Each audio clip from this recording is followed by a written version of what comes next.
বাংলাদেশ ব্যাংকের রিজার্ভ থেকে হ্যাকিংয়ের মাধ্যমে $101 মিলিয়ন লুটের ঘটনা ধামাচাপা দেওয়ার মাস্টারমাইন্ড ছিলেন তৎকালীন গভর্নর ডক্টর আতিউর রহমান। তার নির্দেশনায় রিজার্ভ থেকে ওই পরিমাণ অর্থ সরানোর পর এই সংক্রান্ত গুরুত্বপূর্ণ তথ্য মুছে ফেলার জন্য সব আয়োজন সম্পন্ন হয়।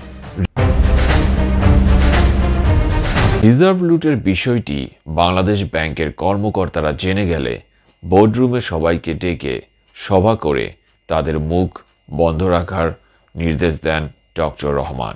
হ্যাকিংয়ের পরপর তিনি বাংলাদেশ ব্যাংকের সুইফট সার্ভার রুমে এসে কর্মকর্তাদের বলেন, যদি তোমরা কেউ বলো যে হ্যাক হয়েছে তাহলে তোমাদের কারো চাকরি থাকবে না। মোহাম্মদ শামীম জাহান, বার্তাবাহক 24।